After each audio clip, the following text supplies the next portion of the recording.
गुरवे गौरचन्द्राय राधिकाय तदालये कृष्णाय कृष्णभक्ताय तद्भक्ताय नमो नमः। नमो पङ्कजनाभाय नमो पङ्कजमालिने नमो पङ्कजनेत्राय नमस्ते पङ्कजाङ्घ्रिये। कृष्णाय वासुदेवाय देवकीनन्दनाय च नन्दगोपकुमाराय गोविन्दाय नमो नमः. ഹരേ കൃഷ്ണ. പ്രിയപ്പെട്ട എല്ലാ ഭക്തർക്കും എന്റെ വിനീതമായ പ്രണാമം. നമ്മൾ പഠിക്കുന്നത് അധ്യായം 14 സ്കന്ധം 1. കഴിഞ്ഞ ആഴ്ചയിൽ നമ്മൾ ഈ ഒരു അധ്യായം സ്റ്റാർട്ട് ചെയ്തിരുന്നു. അപ്പോൾ യുധിഷ്ഠിര മഹാരാജാവ് അപശകുനങ്ങൾ കാണുന്നതാണ് നമ്മൾ ചർച്ച ചെയ്തത്. അങ്ങനെയാണ് ഈ ഒരു അധ്യായം തുടങ്ങുന്നത്. അർജുനൻ ദ്വാരകയിലേക്ക് പോകുന്നു. അർജുനൻ ദ്വാരകയിലേക്ക് പോകാനുള്ള കാരണം എന്താണ്? 2 കാരണങ്ങളാണ് പറയുന്നത്. ഒന്ന്, ഭഗവാനെ കാണുവാനും ഭഗവാന്റെ അതേപോലെ കൂട്ടുകാരെയും സുഹൃത്തുക്കളെയും ബന്ധുജനങ്ങളെയും കാണുക ഒന്ന്. രണ്ടാമത്തെ കാരണം, ഇനി എന്താണ് ഭാവി പരിപാടികൾ, ഭഗവാന്റെ കാര്യങ്ങൾ, ഇനി എന്താണ് പ്രോഗ്രാം, അടുത്ത ഭാവി പരിപാടി എന്താണെന്ന് അറിയാനൊക്കെയാണ് പോകുന്നത്. ഈ 2 കാരണം അദ്ദേഹം പോകുന്നു. എന്നാൽ ഒരുപാട് മാസങ്ങളായി അർജുനൻ തിരിച്ചു വരുന്നില്ല. യുധിഷ്ഠിര മഹാരാജാവാണെങ്കിൽ അപശകുനങ്ങൾ കാണുന്നു. അതാണ് നമ്മൾ കണ്ടിരുന്നത്. ഒരുപാട് അപശകുനങ്ങളെ കുറിച്ച് നമ്മൾ ചർച്ച ചെയ്തിരുന്നു. ഇവിടെ 3-ാമത്തെ ശ്ലോകത്തിലും 4-ാമത്തെ ശ്ലോകത്തിലുമായി പറയുന്നുണ്ട്. അതായത് സമയത്തിന്റെ കാലചക്രത്തിന്റെ ഒരു പ്രഭാവം മനസ്സിലാവുന്നു. അതേപോലെ കാലാവസ്ഥകളൊക്കെ മാറി വരുന്നു. ആളുകൾക്ക് സ്വാർത്ഥത, ചതി എന്ന് പറയുന്ന കാര്യങ്ങളൊക്കെ ഓരോരുത്തരുടെ ജീവിതത്തിൽ കണ്ടു തുടങ്ങിയിരിക്കുന്നു. മോശമായിട്ടുള്ള വഴികളിലൂടെ ആളുകൾ പൈസ സമ്പാദിക്കുന്നു. അതേപോലെ തന്നെ സുഹൃത്ത് ബന്ധങ്ങളും സ്നേഹബന്ധങ്ങളും എല്ലാം ചെറിയ കാരണം മൂലം അതെല്ലാം നാശമാവുന്നു. ആളുകളുടെ പെരുമാറ്റ രീതി മാറുന്നു. ചതിയും വഞ്ചനയും ഒക്കെ ഉണ്ട്. കുടുംബാംഗങ്ങൾ തമ്മിൽ പ്രശ്നങ്ങൾ വരുന്നു. അങ്ങനെ ഇതെല്ലാം അപശകുനങ്ങളാണ്. യുധിഷ്ഠിര മഹാരാജാവ് അതെല്ലാം കാണുന്നു. ഭീമസേനോട് ഇനി യുധിഷ്ഠിര മഹാരാജാവ് പറയുന്നതാണ്. നമ്മൾ അവിടെ വെച്ചാണ് നിർത്തിയത്. അവിടെ നിന്ന് തന്നെ തുടങ്ങാം. 6-ാമത്തെ ശ്ലോകം ഒന്ന് വായിച്ച് നമുക്ക് 7-ാമത്തേലേക്ക് പോവാം. യുധിഷ്ഠിരോവാച സംപ്രേഷിതോ ദ്വാരകായാം ജിഷ്ണുർബന്ധൂതി ദീക്ഷയ ജ്ഞാതും ച പുണ്യശ്ലോകസ്യ കൃഷ്ണസ്യ ച വിചേഷ്ടിതം.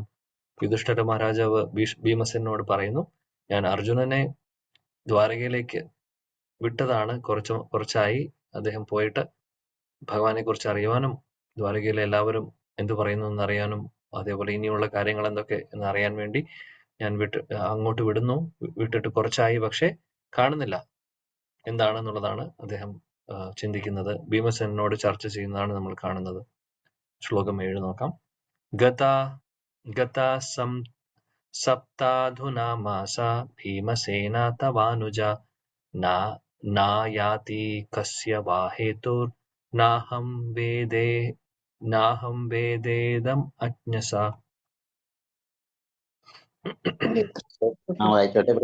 പ്രീത മാതാജി ഹാൻഡ് റൈസ് ചെയ്യണം, വായിക്കേണ്ടവർ.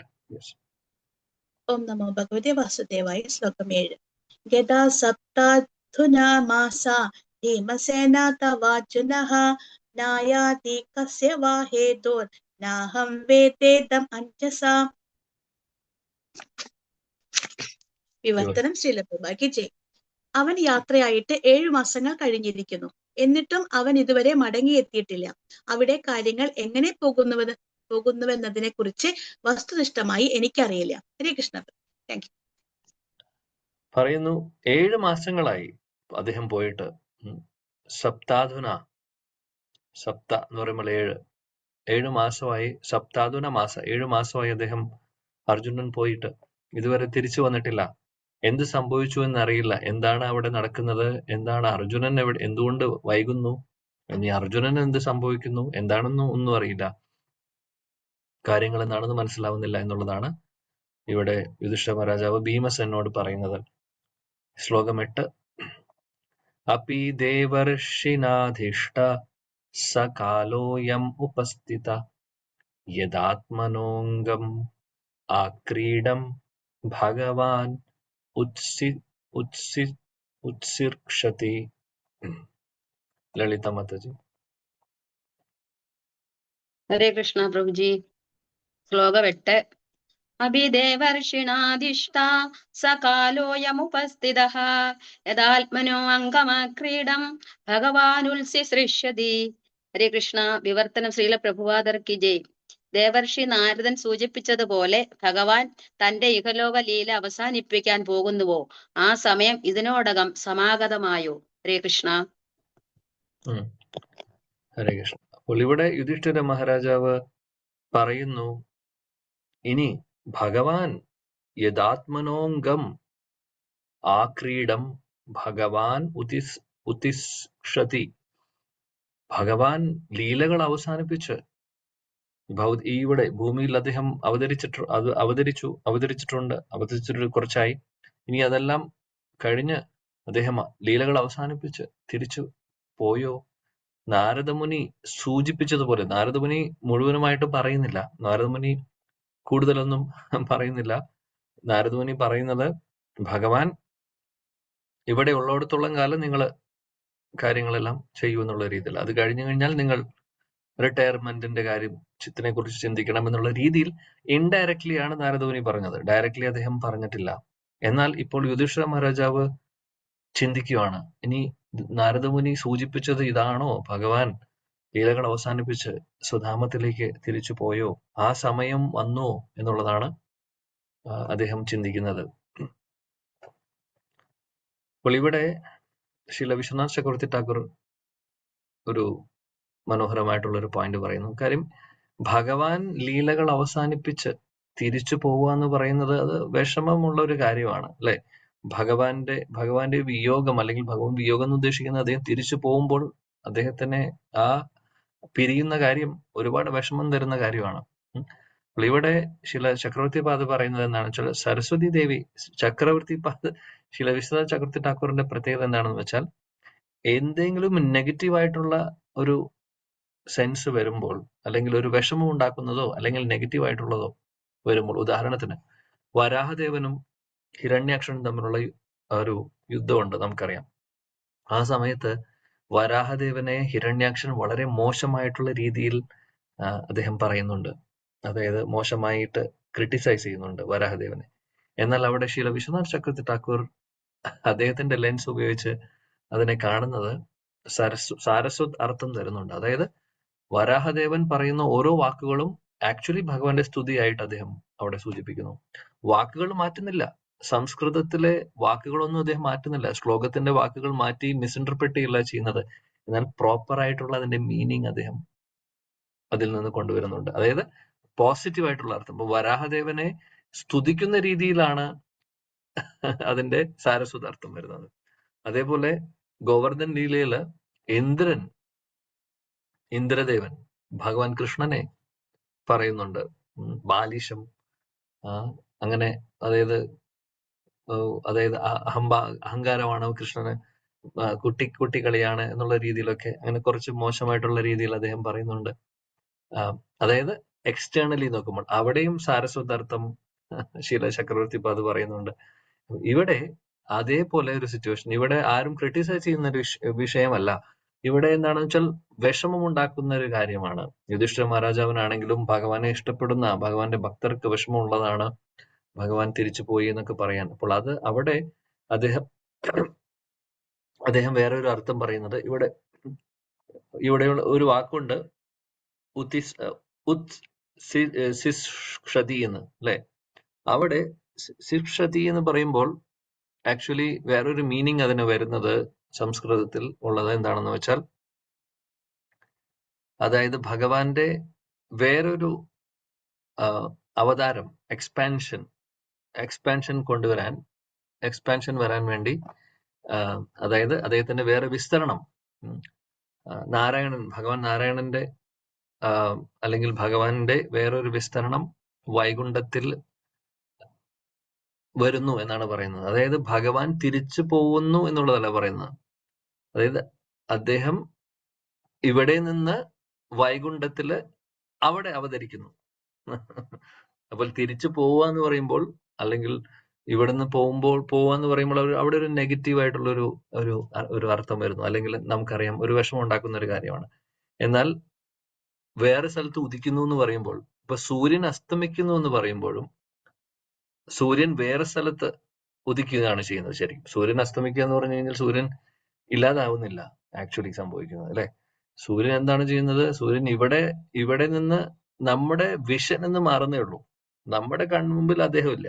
കാര്യം അദ്ദേഹം വേറെ സ്ഥലത്ത്. സൂര്യൻ ഒരിക്കലും അസ്തമനം അങ്ങനെ ഒരു സംഭവം ഇല്ല നമുക്കറിയാം. സൂര്യൻ 24 hours അല്ലെങ്കിൽ എല്ലായ്പ്പോഴും അദ്ദേഹം 24 മണിക്കൂർ 365 ദിവസം അദ്ദേഹത്തിന്റെ ജോലി ചെയ്തുകൊണ്ടിരിക്കുകയാണ്. അദ്ദേഹത്തിന് റെസ്റ്റ് ഇല്ല, അത് പോയിക്കൊണ്ടിരിക്കുന്നു. അതേപോലെയാണ് ഭഗവാനും. അപ്പോൾ ഭഗവാന്റെ വിയോഗം എന്ന് പറയുന്നതിന് പകരം ശില വിശ്വനാഥ ശക്തി പറയുന്നത് അദ്ദേഹം തിരിച്ച് വൈകുണ്ഠത്തിൽ വേറൊരു, അതായത് തിരിച്ച് നാരായണന്റെ വേറൊരു രൂപത്തിൽ അദ്ദേഹം വൈകുണ്ഠത്തിൽ അദ്ദേഹം വിസ്തരിക്കുന്നു എന്നാണ് പറയുന്നത്. അങ്ങനെ ആ ഒരു രീതിയിലാണ് അദ്ദേഹം പ്രസന്റ് ചെയ്യുന്നത്. അപ്പോൾ അതായത് തിരിച്ചു പോയി എന്നുള്ളതാണ് അതിന്റെ അർത്ഥം. പക്ഷെ അതിനെ സാരസ്വത് അർത്ഥം എന്ന് പറയുന്നതിന്, അതായത് കുറച്ച് അതിനെ പോസിറ്റീവ് രീതിയിലാണ് പ്രസന്റ് ചെയ്യുന്നത്. ശിലപ്രഭുപാദി ഭാവാർത്ഥത്തിൽ പറയുന്നു, ഭഗവാൻ കൃഷ്ണന്റെ അവതാരത്തെക്കുറിച്ചും അവതാരങ്ങളെക്കുറിച്ചൊക്കെ, അതായത് എന്തുകൊണ്ടാണ് അദ്ദേഹം അവതരിക്കുന്നത് എന്നുള്ളത്, എപ്പോഴാണോ നമുക്കറിയാം 4.7 പറയുന്നുണ്ട്, എപ്പോഴാണോ ഇവിടെ ധർമ്മത്തിന് ഗ്ലാനി സംഭവിക്കുന്നത് ആ സമയത്ത് ഞാൻ അവതരിക്കുമെന്ന് പറയുന്നു. അതേപോലെ തന്നെ ഭക്തരെ രക്ഷിക്കുവാൻ വേണ്ടി ഭക്തരുടെ ആഗ്രഹം അനുസരിച്ച് അവരുടെ കൂടെ കുറച്ച് ഇരിക്കുവാനും, അതേപോലെ തന്നെ ഭക്തർക്ക് അവസരം കൊടുക്കുന്നു ഭഗവാന്റെ കൂടെ ലീലയിൽ പങ്കെടുക്കുവാനും. അങ്ങനെ അതാണ് നമുക്കറിയാം 4.7 4.8 പറയുന്നത്, അല്ലെ? ശത്രുക്കളെ നിഗ്രഹിക്കുക, അതേപോലെ ഭക്തരുടെ കൂടെ ഇരിക്കുക, അവർക്ക് ഭഗവാനെ സേവിക്കാനുള്ള അവസരം കൊടുക്കുക, ഇതെല്ലാം ഭക്തരെ സംരക്ഷിക്കുക എന്നുള്ളതൊക്കെ. അപ്പോൾ ഇത് നമുക്കറിയാം ഭഗവാന്റെ അവതാരത്തിന്റെ ഉദ്ദേശങ്ങൾ എന്താണെന്നുള്ളത്. അപ്പോൾ ഇവിടെ ശിലപ്രഭുപാദി പറയുന്നത് എന്താണെന്ന് വെച്ചാൽ, ഇത് പറഞ്ഞുകൊണ്ട് അദ്ദേഹം പറയുന്നു, ഈ അദ്ദേഹത്തിന്റെ അതേപോലെ തന്നെ 3.2 ഇവിടെ 3.24 3.24 ഒരു ശ്ലോകം ഇവിടെ കോട്ട് ചെയ്തിട്ടുണ്ട് ശിലപ്രഭുപാദ്. അതായത് 3.24 2.1 ഇവിടെ രണ്ടിലും നമ്മൾ കർമ്മയോഗത്തെ കുറിച്ച് പറയുന്നതാണ്. അദ്ദേഹം പറയുന്നു, ഞാൻ ആക്ച്വലി എനിക്ക് കർമ്മമൊന്നും ചെയ്യേണ്ട ആവശ്യമില്ല, എന്നാലും മറ്റുള്ളവർക്ക് ഒരു ഉദാഹരണമാവാൻ വേണ്ടി ഞാൻ കാര്യങ്ങൾ ചെയ്യുന്നു എന്നുള്ളതൊക്കെ, അല്ലെ? അപ്പോൾ ഇവിടെ അതിനുശേഷം ശിലപ്രഭുപാദ് പറയുന്നത് എന്താണെന്ന് വെച്ചാൽ, സംഘർഷൻ, വാസുദേവൻ, പ്രദ്യുമ്ന, അനിരുദ്ധൻ, നാരായണൻ ഇവരെല്ലാവരും ഭഗവാന്റെ വിസ്തരണങ്ങളാണ്, അല്ലെ? എല്ലാവരും അതായത് ഭഗവാൻ അവതരിക്കുന്നു, പല പല വിസ്തരണങ്ങൾ എടുക്കുന്നു, പല പല അവതാരങ്ങൾ എടുക്കുന്നു. അദ്ദേഹം കാര്യം ആവശ്യങ്ങളനുസരിച്ച്, അതായത് പല തരത്തിലുള്ള ഭക്തരുണ്ട്, അതായത് സംഘർഷനെ ആരാധിക്കുന്നവരുണ്ട്, വാസുദേവനെ ആരാധിക്കുന്നവരുണ്ട്, പ്രദ്യുമ്നെ ആരാധിക്കുന്നവരുണ്ട്, ശ്രീമൻ നാരായണന്റെ ഭക്തരുണ്ട്. അപ്പൊ അങ്ങനെ ഓരോ പല വിസ്തരണങ്ങളും ഭഗവാൻ എടുക്കുന്നത് പല ഭാവത്തിലുള്ള, പല ആഗ്രഹങ്ങൾ, ആത്മീയമായിട്ടുള്ള ആഗ്രഹങ്ങളുള്ള, അല്ലെങ്കിൽ ഭഗവാന്റെ പല രൂപത്തിലായിരിക്കും അവരുടെ ആഗ്രഹം. അത് ഓരോരുത്തരുടെയും ആഗ്രഹം അനുസരിച്ച്, ഓരോരുത്തരുടെയും അതാണ് പറയുന്നത്, ആ ഒരു ഭക്തരുടെ ഒരു കാറ്റഗറി അനുസരിച്ചിട്ടാണ് ഭഗവാൻ അവതാരങ്ങൾ എടുക്കുന്നത്. എന്നാൽ ഭഗവാൻ കൃഷ്ണനായി തന്നെ ഒരിക്കൽ ബ്രഹ്മാവിന്റെ ഒരു ദിവസത്തിൽ, ഒരു കൽപ്പത്തിൽ ഒരു പ്രാവശ്യം മാത്രമേ അദ്ദേഹം വരികയുള്ളൂ എന്നുള്ളതാണ് പറയുന്നത്. കാര്യം മറ്റുള്ള അവതാരങ്ങൾ ഇങ്ങനെ നടന്നുകൊണ്ടിരിക്കുന്നു. ഭഗവാന്റെ അവതാരങ്ങൾ അനന്തമാണ്, നമുക്കറിയാം, അല്ലെ? അതിനൊരു അവസാനമില്ല, അനന്തമാണ്. കണ്ടിന്യൂസ്ലി അവതാരങ്ങൾ നടന്നുകൊണ്ടിരിക്കുന്നു, ഒരിക്കലും അതിനൊരു അവസാനമില്ല. അനന്തശേഷന് എത്ര തലകളുണ്ടോ ആ തലകളെല്ലാം ഉപയോഗിച്ച് അനന്തശേഷൻ ഭഗവാന്റെ അവതാരങ്ങൾ അദ്ദേഹത്തിന്റെ പേരുകൾ പറഞ്ഞു തുടങ്ങിക്കഴിഞ്ഞാൽ തീർക്കാൻ സാധിക്കില്ല. കാര്യം ഒരു റൗണ്ട് കഴിയുമ്പോഴേക്കും അടുത്തത് തുടങ്ങുവാണ്, അല്ലെങ്കിൽ കണ്ടിന്യൂസ് പ്രോസസ്സാണ്. അപ്പോൾ അത്രയും അവതാരങ്ങളുണ്ട്. ശിലപ്രഭുപാദ് ഇവിടെ പറയുന്നത് എന്താണെന്ന് വെച്ചാൽ, പല അവതാരങ്ങളും പല വൈകുണ്ഠ ലോകങ്ങൾ, പല സ്ഥലങ്ങളിലും, പല ബ്രഹ്മാണ്ടങ്ങളിലും അദ്ദേഹം അവതരിക്കുന്നുണ്ട്. വൈകുണ്ഠ ലോകങ്ങളിലൊക്കെ അദ്ദേഹം ഉണ്ട് ശാശ്വതമായിട്ട്. എന്നാൽ ഭൗതിക ലോകത്തിലേക്ക് അവതാരങ്ങളായിട്ട് അദ്ദേഹം വരുന്നു, പല രൂപത്തിൽ പല ഭാവത്തിൽ നമുക്കറിയാം.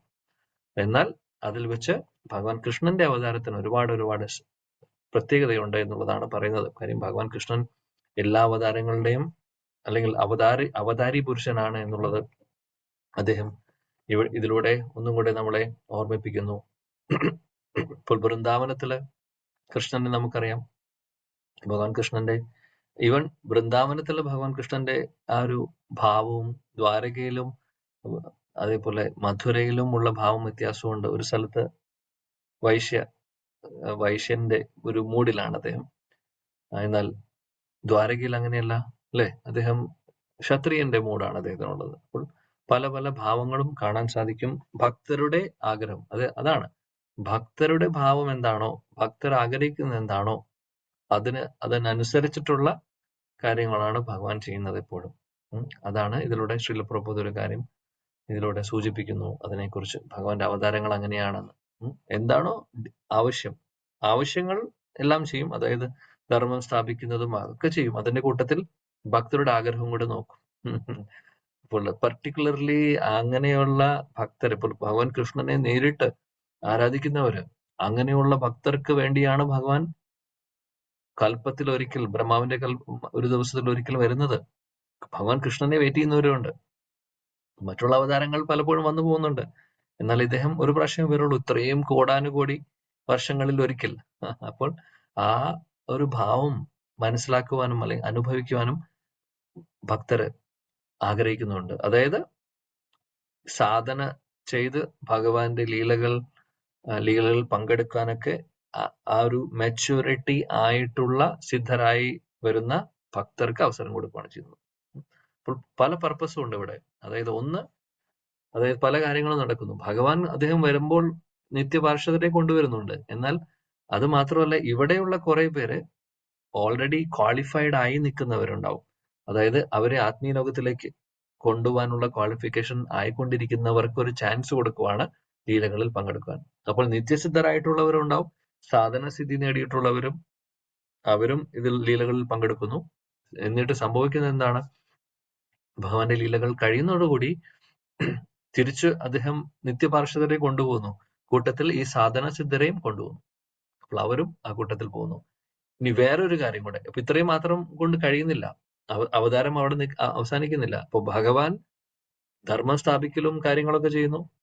ആ കൂട്ടത്തിൽ ഒരുപാട് കാരണങ്ങളുണ്ടാവും. ശത്രുക്കളെ നിഗ്രഹിക്കുക, അതേപോലെ ധർമ്മം സ്ഥാപിക്കുക.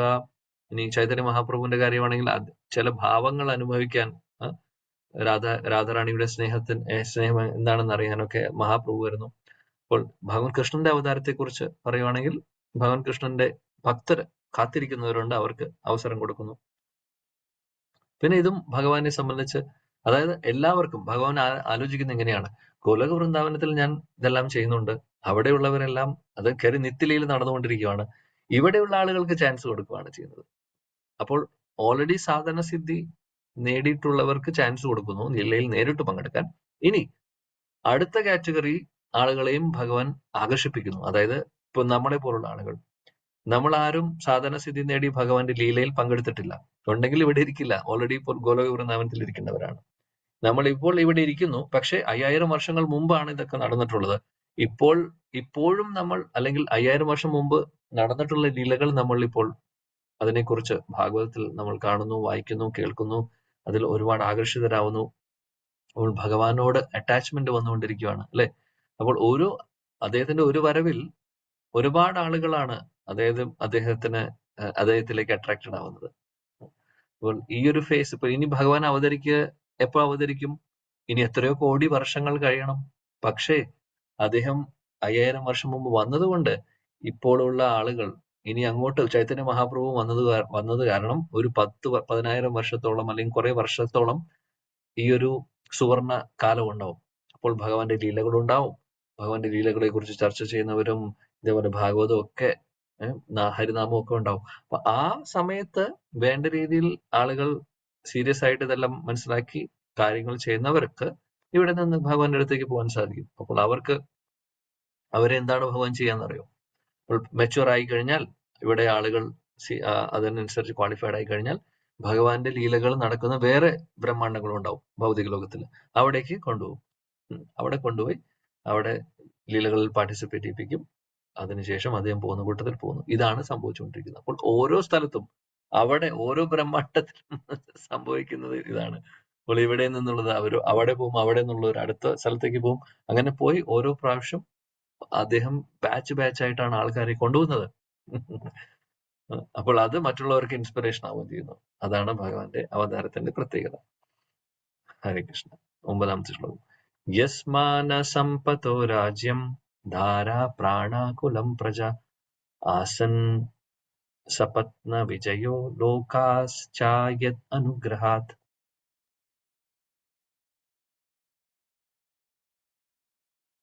ഓക്കെ, ഉഷ മാതാജി.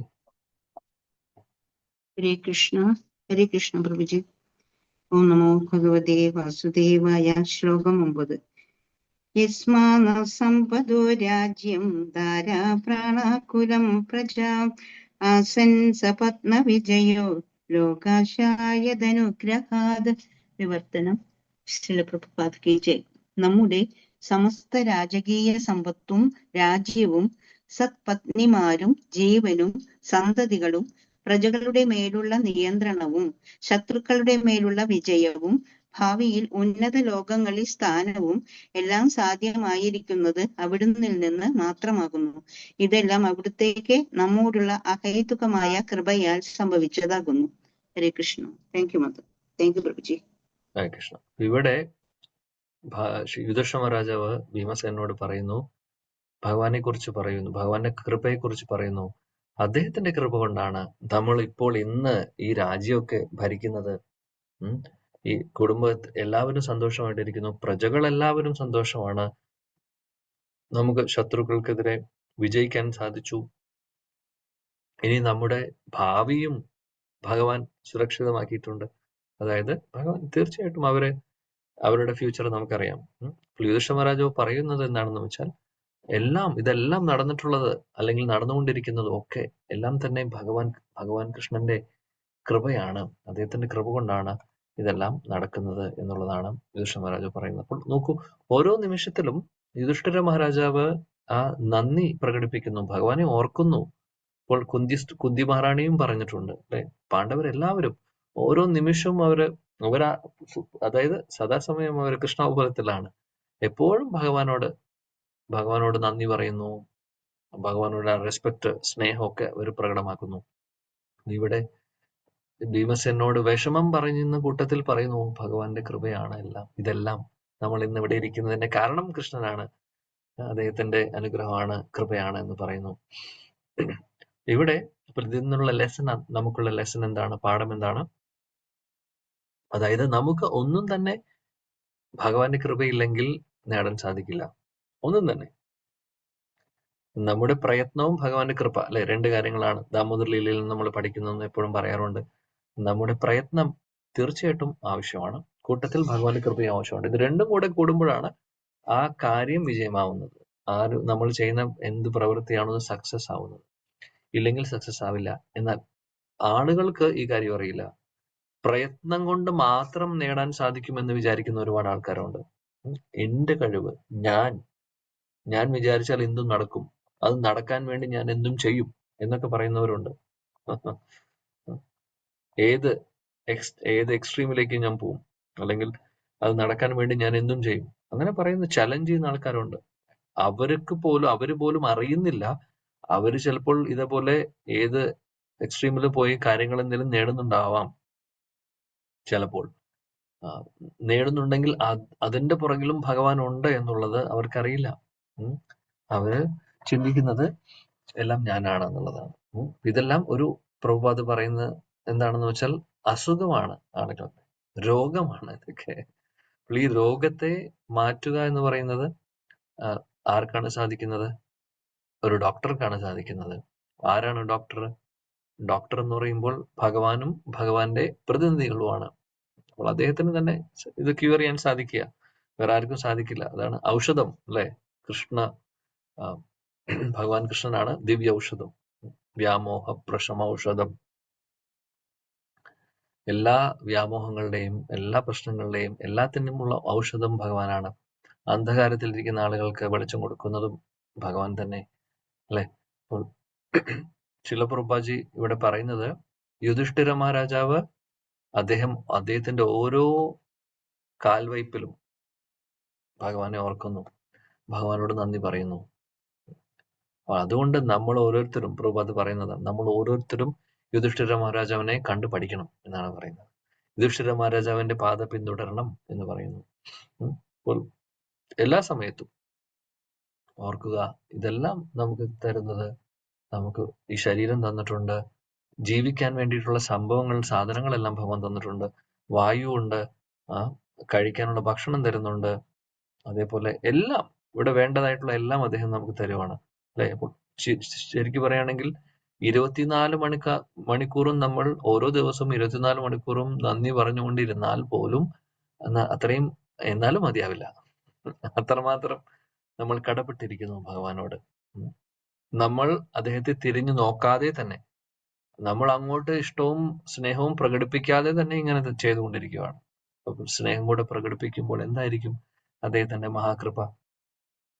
ഇതെല്ലാം ഇതിലൂടെ നമുക്ക് ഓർക്കാം. ശിലപ്രഭുപാദ് യുധിഷ്ഠിര മഹാരാജാവിന്റെ ആ ഒരു മനസ്സും അദ്ദേഹം പാണ്ഡവരുടെ ആ ഒരു ഭക്തിയൊക്കെ അതിലൂടെ നമ്മൾ പ്രാക്ടിക്കലി എന്താണ് പഠിക്കുന്നത് എന്നുള്ളത് ഓർക്കണം. അങ്ങനെയാണ് ചെയ്യേണ്ടത്. ഭാഗവതം പഠിക്കുന്നത് അങ്ങനെയാണ്. 10ാമത്തെ ശ്ലോകം. പശ്യോത്പാതാൻ നരവ്യാഗ്ര ദിവ്യാൻ ഭൗമാൻ സതൈഹികാൻ ദാരുണാൻ ശംസതോ ദൂരാത് ഭയം നോ ബുദ്ധിമോഹനം. ജയ മാതാജി. ഹരേ കൃഷ്ണ. നമോ ഭഗവതേ വാസുദേവായ. പശ്യോത്പാദ നരവ്യാഘ്ര ദിവ്യാൻ ഭൗമാൻ സദൈഹികാൻ ദാരുണാൻ സംശദോ ദുരാത് ഭയം നോ ബുദ്ധിമോഹനം. വിവർത്തനം ശ്രീല പ്രഭുപാദിക്ക് ജയ്. ഹേ വ്യാഘ്ര ശക്തിയുള്ള മാനവ ഭീമസേനൻ, കണ്ടാലും അത്യന്തം വിപത്കരമായ എത്രയധികം ദുരിതങ്ങളാണ് ദിവ്യശക്തികളുടെ സ്വാധീനത്താലും ലൗകിക പ്രത്യാഘാതങ്ങളാലും ശാരീരിക പീഡകളാലും സംഭവിച്ചു കൊണ്ടിരിക്കുന്നത്. അവയൊക്കെ നമ്മെ മതിവിഭ്രമത്തിലാക്കുന്ന സമീപഭാവിയിൽ സംഭവിക്കാൻ പോകുന്ന അത്യാപത്തിന്റെ സൂചനകളാണ്. ഹരേ കൃഷ്ണ പ്രഭുജി. Thank U.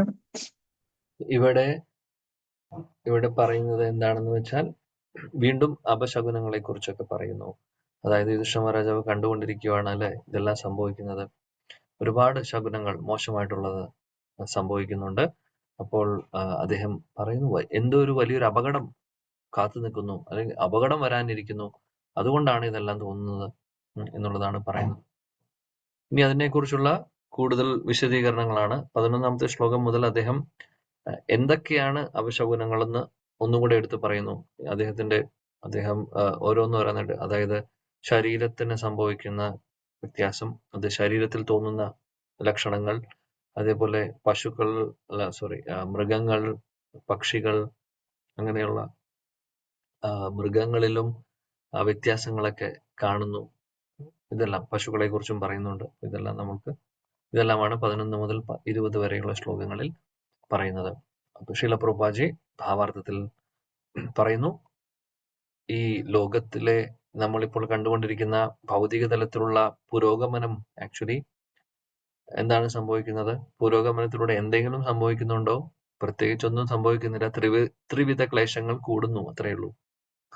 കാര്യം പ്രകൃതിയെ നമ്മൾ മിസ്യൂസ് ചെയ്യുന്നു, ടോർച്ചർ ചെയ്യുന്നു, പ്രകൃതി വിരുദ്ധമായിട്ടുള്ള കാര്യങ്ങൾ, നിയമവിരുദ്ധമായിട്ടുള്ള കാര്യങ്ങൾ ചെയ്യുന്നു, ശാസ്ത്രവിരുദ്ധമായിട്ടുള്ള കാര്യങ്ങൾ ചെയ്യുന്നു. അങ്ങനെ ചെയ്യുമ്പോൾ തീർച്ചയായിട്ടും നല്ല നെഗറ്റീവ് എഫക്റ്റ് ആവും. അപ്പോൾ ഈ ത്രിവിധ ക്ലേശങ്ങൾ, ആധ്യാത്മിക, ആദിഭൗതിക, ആദി ദൈവിക ക്ലേശങ്ങളൊക്കെ കൂടുകയുള്ളൂ. അതിനൊരു കുറവുമില്ല. ഇന്നത്തെ കാലത്ത് നോക്കിക്കഴിഞ്ഞാൽ നമുക്കറിയാം, ചൂട് സഹിക്കാൻ പറ്റാത്തൊരവസ്ഥയിലേക്കാണ് പോയിക്കൊണ്ടിരിക്കുന്നത്. ഇനി ഓരോ വർഷം കൂടിക്കൊണ്ടിരിക്കുകയാണ്. ഇതിന് മാറ്റങ്ങൾ സംഭവിക്കുന്നുണ്ടോ? മാറ്റങ്ങൾ സംഭവിക്കുന്നില്ല, മോശമായിക്കൊണ്ടിരിക്കുകയാണ്. ഓരോ വർഷം കഴിയുമ്പോൾ ചൂടിന്റെ ഇന്റൻസിറ്റി കൂടിയിരിക്കുന്നു.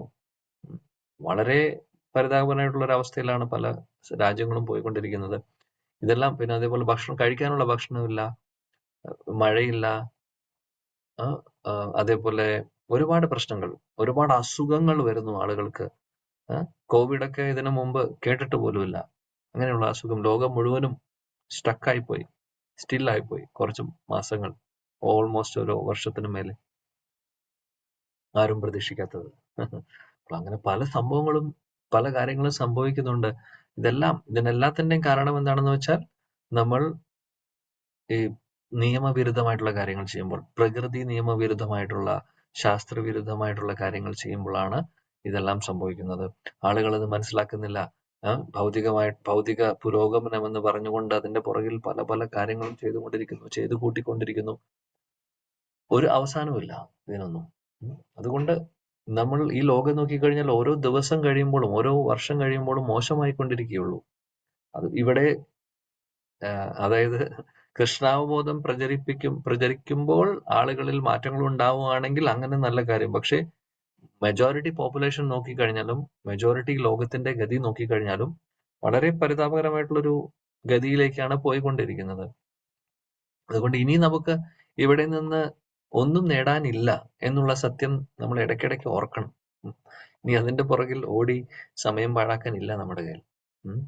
ജീവിതം, സമയം വളരെ ചുരുങ്ങിയ വർഷങ്ങൾ മാത്രമേ നമുക്കുള്ളൂ ഈ ഒരു മനുഷ്യജീവിതം, ഈ ഒരു ശരീരത്തിൽ. ഇതിനു മുമ്പും ശരീരം കിട്ടിയിട്ടുമുണ്ട്, നമ്മൾ വേണ്ട രീതിയിൽ ഉപയോഗിച്ചിട്ടില്ല. ഇപ്പോൾ ഭഗവാന്റെ കൃപ കൊണ്ട് മനുഷ്യ ശരീരം കിട്ടിയിരിക്കുന്നു. കൂട്ടത്തിൽ ഭഗവത് സേവനങ്ങൾ ചെയ്യാനുള്ള ഒരു അവസരം നമുക്ക് ഭഗവാൻ തന്നുകൊണ്ടിരിക്കുകയാണ്. ഇനി നമുക്ക് ഇതിനും വലിയൊരു ഗോൾഡൻ ഓപ്പർച്യൂണിറ്റി കിട്ടാനില്ല എന്നുള്ളതാണ്. അപ്പോൾ നമ്മളത് മനസ്സിലാക്കിക്കൊണ്ട്, ഭഗവാന്റെ കൃപയെ മനസ്സിലാക്കിക്കൊണ്ട് എപ്പോഴും ഭഗവാനുമായിട്ട് ചേർന്ന് നിൽക്കുവാൻ നോക്കുക എന്നുള്ളതാണ്. പ്രഭുപാദ് പറയുന്ന മായയുടെ പിടിയിൽ നിന്ന് രക്ഷ വേണമെങ്കിൽ ഭഗവാനുമായിട്ട് നമ്മൾ ചേർന്നിരിക്കണം. മായയുമായിട്ട് ചേർന്നിരിക്കുമ്പോൾ കാര്യമില്ല. എന്നാൽ ഭഗവാനുമായിട്ട് ചേർന്നിരുന്നു കഴിഞ്ഞാൽ കാര്യങ്ങൾ എല്ലാം ശരിയാവും. അതാണ്. അപ്പോൾ ഇങ്ങനെ തൊട്ടുകൊണ്ടിരിക്കണം. എങ്ങനെയാണോ ഗിരിരാജ്, ഗോവർദ്ധൻ, ഭഗവാൻ കൃഷ്ണൻ ഗോവർദ്ധൻ പർവ്വതം എടുക്കുന്ന സമയത്ത് ഗോവർദ്ധൻ ഒരുപാട്, അതായത് ഇന്ദ്രന്റെ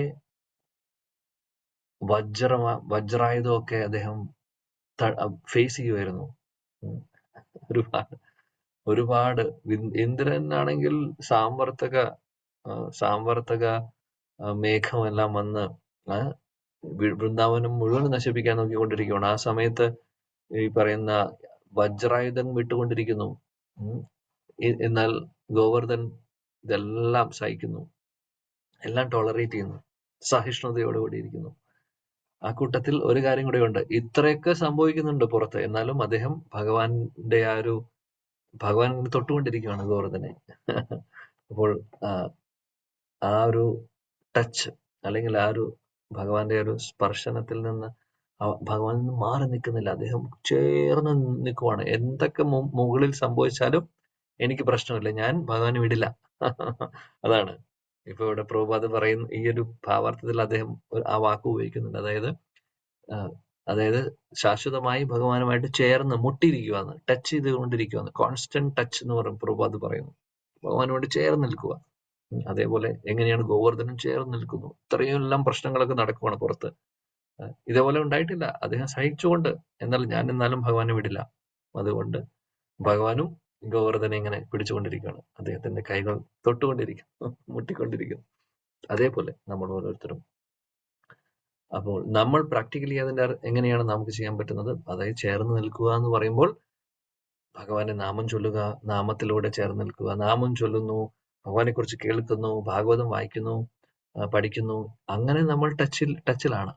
പൂജകൾ ചെയ്യുന്നു. എന്തൊക്കെയാണ് നമ്മൾ ചെയ്യാൻ ഭഗവാൻ അല്ലെങ്കിൽ പ്രഭുപാദം ആചാര്യന്മാരും നമുക്ക് പറഞ്ഞു തന്നിട്ടുള്ളതെല്ലാം ചെയ്യുമ്പോൾ ഭഗവാനുമായിട്ട് നമ്മൾ ഇങ്ങനെ ചേർന്ന് നിൽക്കുവാണ്. അങ്ങനെയുള്ള അവസരത്തിൽ ഒരു ത്രിവിധ ക്ലേശങ്ങളോ, അല്ലെങ്കിൽ എങ്ങനെയാണോ ഗോവർദ്ധൻ, പ്രശ്നങ്ങൾ വരും, പക്ഷെ ഓർക്കുക, അതെല്ലാം പുറമേ നടന്നോട്ടെ, എന്നാൽ ഉള്ളിലേക്ക് ഇത് ബാധിക്കേണ്ട.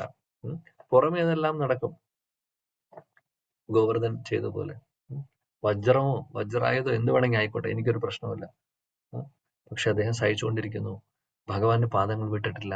അതേപോലെ ആയിരിക്കണം. എന്തൊക്കെ പ്രശ്നങ്ങൾ വരട്ടെ നമുക്ക്, പക്ഷെ ഭഗവാനെ കൈവിടില്ല. ഭഗവാന്റെ പാദങ്ങൾ മുറുക്ക് പിടിക്കും. നമ്മൾ മുറുക്ക് പിടിക്കുകയാണെങ്കിൽ പിന്നെ ഈ പുറമേ വരുന്ന ഇടിവെട്ടും ഇടിമിന്നലും മഴയൊന്നും നമ്മളെ ബാധിക്കില്ല. അതായത് പ്രശ്നങ്ങൾ, ഈ ത്രിവിധ ക്ലേശങ്ങളുടെ മഴയും ത്രിവിധ ക്ലേശങ്ങൾ ചിലപ്പോൾ വജ്രായുധമായിട്ടൊക്കെ വരും നമ്മുടെ ജീവിതത്തിൽ. അതൊന്നും പോവില്ല, അതൊന്നും വില പോവില്ല നമ്മുടെ ജീവിതത്തിൽ ഭഗവാനുമായിട്ട് ചേർന്ന് നിൽക്കുവാണെങ്കിൽ.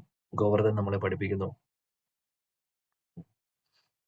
നമ്മൾ ചെയ്യേണ്ടത് ശ്രവണം, കീർത്തനം, സ്മരണത്തിലൂടെ അങ്ങനെ ഭഗവാനുമായിട്ട് ചേർന്ന് നിൽക്കുക.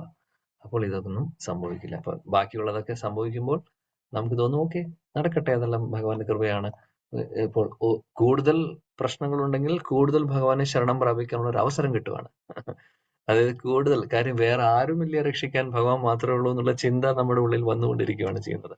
ഓരോ പ്രശ്നങ്ങൾ വരുമ്പോഴും വേറെ ഒന്നിനും നമ്മളെ രക്ഷിക്കാൻ സാധിക്കില്ല. ഒരു സാഹചര്യവും അല്ലെങ്കിൽ ആളുകളും പൈസയും ഒന്നും തന്നെ നമ്മുടെ കൂടെ ഉണ്ടാവുന്നില്ല. ആകെ ഉണ്ടാവുന്നത് എപ്പോഴും ഭഗവാൻ മാത്രമാണ്. അപ്പോൾ ആ ഒരു വിശ്വാസം നമുക്ക് ഓരോ നിമിഷം കൂടിക്കൊണ്ടിരിക്കണം. അപ്പോൾ പ്രശ്നങ്ങൾ വരുമ്പോൾ ഈ ഭാഗവതമൊക്കെ നമ്മൾ പഠിക്കുന്നതും ഇങ്ങനെയുള്ള മനോഹരമായിട്ടുള്ള ലീലകളൊക്കെ നമ്മൾ കേൾക്കുമ്പോൾ ആക്ച്വലി പ്രാക്ടിക്കലി അത് എങ്ങനെയാണ് നമ്മുടെ ലൈഫിലേക്ക് കൊണ്ടുവരേണ്ടത് എന്നുള്ളതും കൂടെ നമ്മൾ ഓർക്കുക. അപ്പോൾ അതും കൂടെ വളരെ ഇമ്പോർട്ടന്റ് ആയിട്ടുള്ള ഒരു കാര്യമാണ്. അപ്പോൾ പ്രശ്നങ്ങൾ വരുമ്പോൾ ഉടനെ ഗോവർദ്ധനെ ഓർക്കുക. ഗോവർദ്ധൻ സഹിച്ചു പറയും, എന്നാലും ഭഗവാനെ വിട്ടില്ല, കൈവിട്ടിട്ടില്ല, അല്ലെങ്കിൽ ഭഗവാന്റെ കൂടെ തന്നെ ചേർന്ന് നിന്നു, അതുകൊണ്ട് ഞാനും കൈവിടില്ല. അപ്പോൾ ഈ ലീലകളൊക്കെ കേൾക്കുമ്പോൾ നമ്മുടെ ലൈഫിൽ ഓരോ കാര്യങ്ങൾ ജീവിതത്തിൽ നടക്കുമ്പോൾ ആ ഒരു കണക്ഷൻ നമുക്ക് കിട്ടുന്നുണ്ടെങ്കിൽ അതാണ് നമ്മുടെ സക്സസ്. ഈ കേൾക്കുന്നതിന്റെയൊക്കെ റിസൾട്ട് അതാണ്. ഈ അടുത്ത് ഒരു ഡിവോട്ടി എന്നോട് പറഞ്ഞു, വളരെ സന്തോഷമായി എനിക്കത് കേട്ടപ്പോൾ. അതായത് ഒരു ദിവസം കാലത്ത് എഴുന്നേൽക്കുന്ന സമയത്ത് ഗ്യാസ് ഓൺ ആയിരിക്കുന്നു അടുക്കളയിൽ, അറിഞ്ഞിട്ടില്ല. ഒരു സ്മെല്ല് വരുന്നുണ്ട് പുറത്തേക്ക്. അപ്പൊ എഴുന്നേറ്റപ്പോൾ വല്ലാതെ സ്മെല്ല് വരുന്നു. അപ്പോൾ നാച്ചുറലി സ്മെല്ലോ ഗ്യാസിന്റെയാന്ന് മനസ്സിലായി. അങ്ങനെ അടുക്കളയിലേക്ക് കയറുന്നു.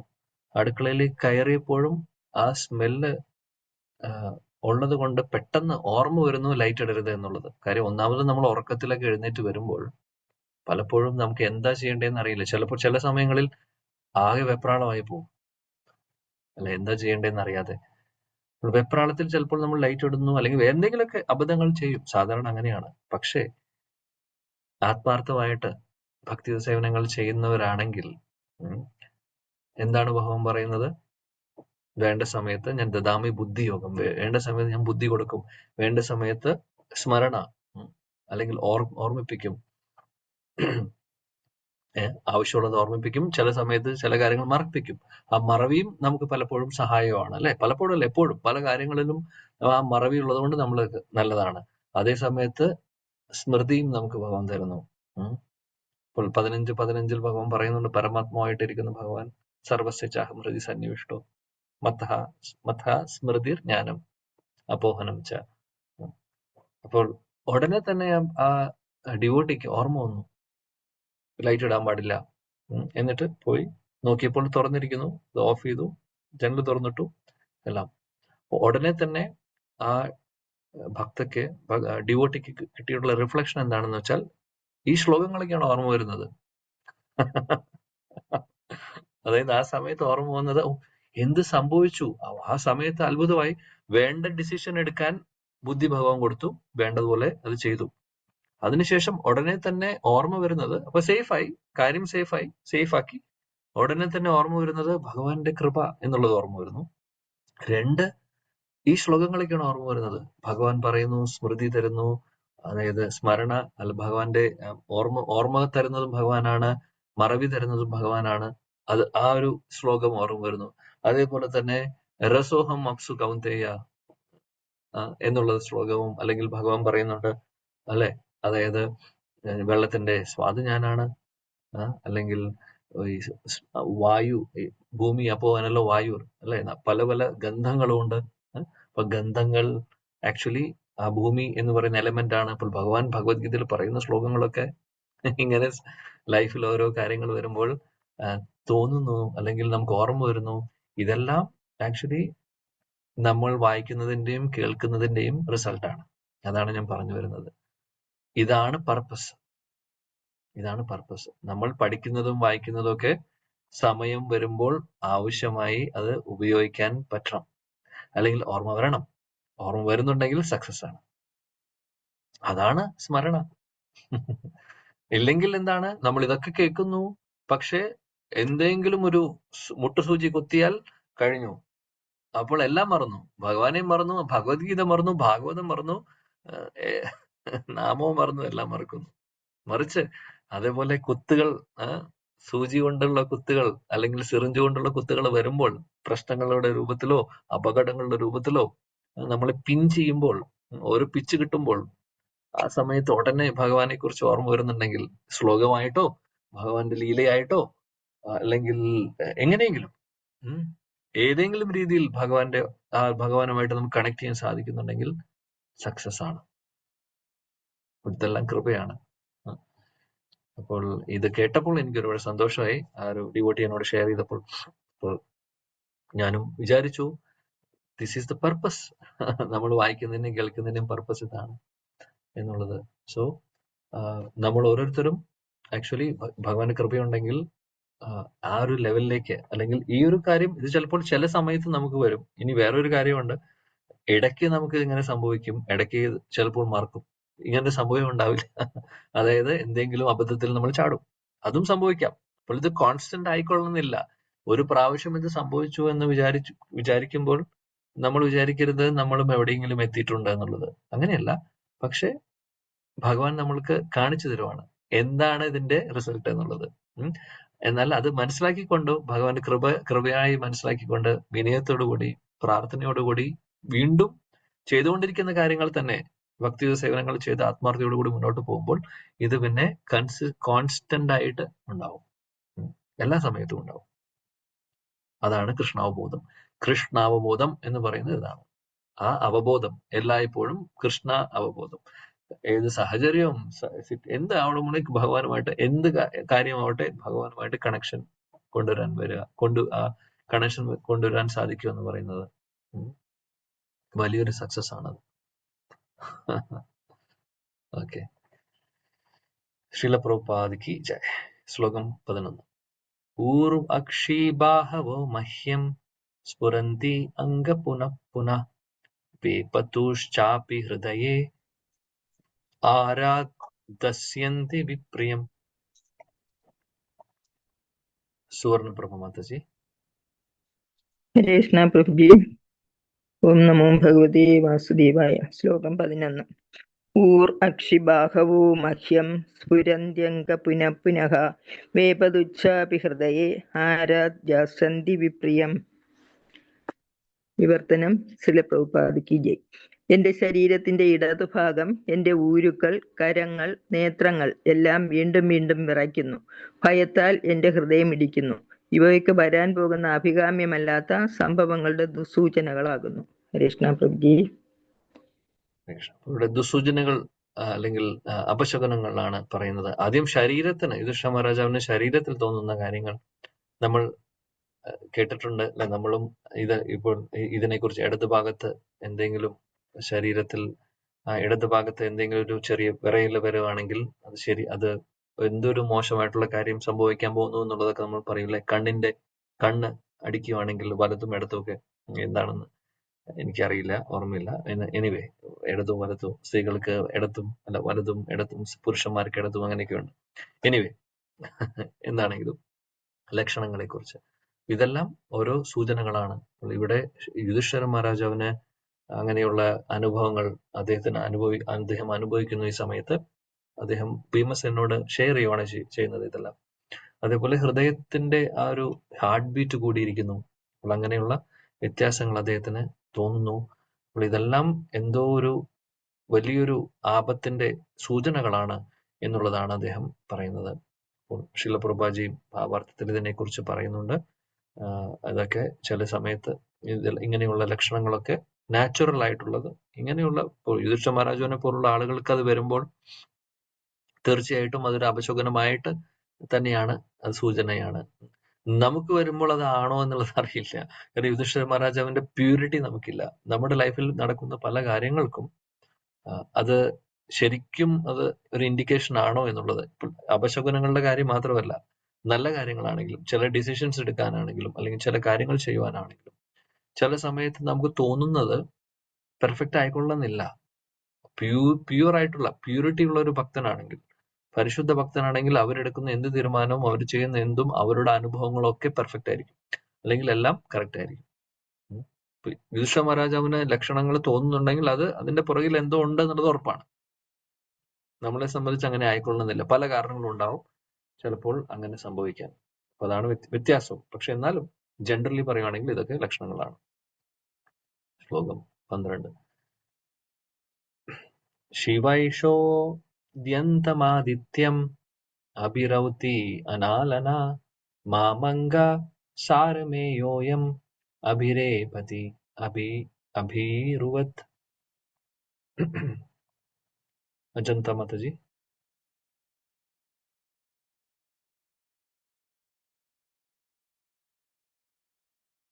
ഹരേ കൃഷ്ണ. ഓക്കെ. ഗണപതി മാതാജി, ഗണപതി കൃഷ്ണ. ഓ സോറി, ഹരേ കൃഷ്ണ. വായിക്കും. ശിവൈഷോദ്യന്തമാദിത്യം അഭിരൗത്യനാലന മാമംഗസാരമേയോയം അഭിരേഭത്യഭിരുവത്. വിവർത്തനം ശ്രീല പ്രഭുപാദിക്ക് ജയ്. ഹേ ഭീമസേന, കുറുനരി എങ്ങനെ ഉദയസൂര്യന്റെ നേർക്ക് ഓരിയിട്ടുകൊണ്ട് തീ തുപ്പുന്നുവെന്നും ശുനകൻ എങ്ങനെ എന്റെ നേരെ നിർഭയമായി കുരയ്ക്കുന്നുവെന്നും വീക്ഷിച്ചാലും. ഹരേ കൃഷ്ണ. ഇപ്പൊ പല പല മൃഗങ്ങള് പല പല ശബ്ദങ്ങൾ ഉണ്ടാക്കുന്നു. നായ കുരയ്ക്കുന്നു, അതേപോലെ വേറെ ഇവിടെ പറയുന്നു മൃഗങ്ങൾ അല്ലെങ്കിൽ ശബ്ദം ഉണ്ടാക്കുന്നു. അപ്പൊ ഇതെല്ലാം അപശകുനങ്ങളായിട്ടുള്ള കുറെ ശബ്ദങ്ങളൊക്കെ ഉണ്ട്, നമുക്കറിയാം അല്ലെ.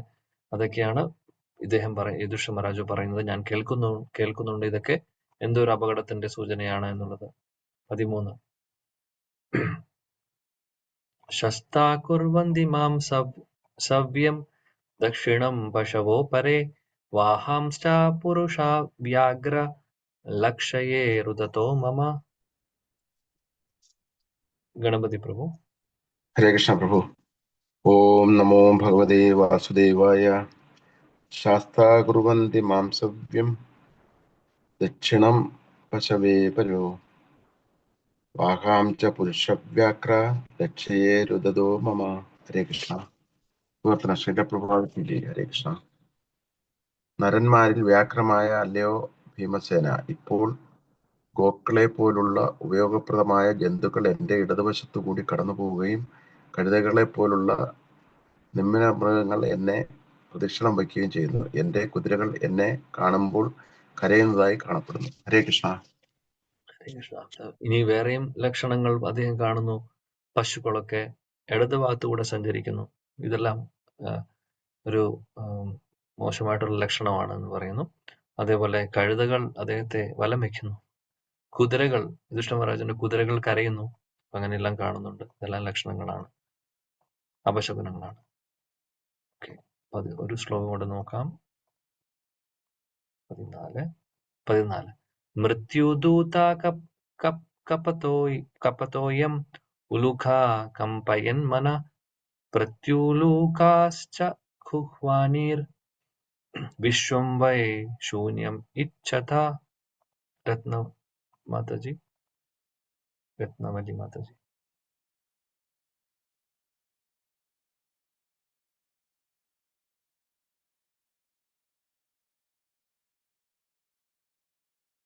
ഹരേ കൃഷ്ണ. വായിക്കൂ.